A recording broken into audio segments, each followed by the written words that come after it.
Bonjour, je continue sur le livre de Carole Martinez, Les roses fauves.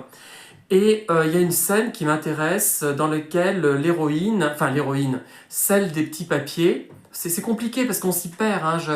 Il y a le présent et le passé, enfin bref, qui s'entremêlent, qui se confondent, qu'on ne confond pas longtemps, mais quand même. Donc c'est tout à fait intéressant. Beaucoup de gens font ça quand même. Ce n'est pas si original.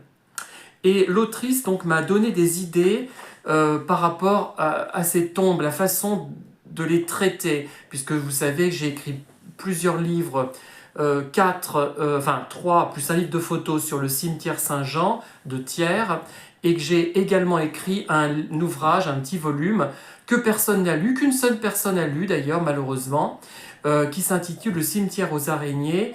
C'est un ouvrage sur le cimetière des 4 nations de Caen. Alors, qu'est-ce que je voulais dire d'autre? Oui. Alors, il y a une scène où elle plante des graines, elle jette des graines un peu partout sur les tombes. Ça a une portée, je pense, symbolique. Et on parle de fleurs merveilleuses qui passent sur des tombes hier désolées. C'est très poétique et très joli. On arrive à confondre rêve et réalité, mais pas très très longtemps. Alors il y a encore quelque chose d'homo dans ces passages-là.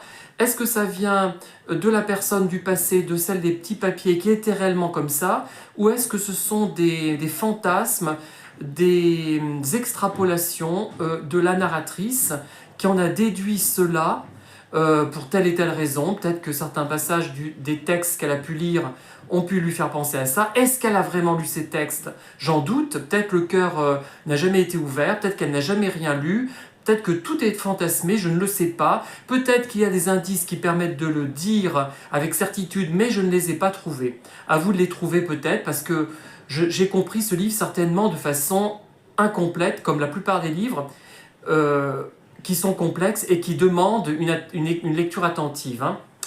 Et pour finir cette vidéo, je dirais que la personne dont elle parle, celle des petits cœurs, celle qui a écrit dans les cœurs, c'est une sorte de femme fleur vénéneuse, comme une très belle plante, mais dont il ne faudrait pas forcément abuser, qu'il ne faudrait pas consommer, mais en même temps elle le fait en toute ingénuité, sans méchanceté, puisque c'est sa nature, elle ne se rend pas forcément compte du mal qu'elle fait, et elle papillonne avec différents hommes, elle a des enfants par-ci par-là.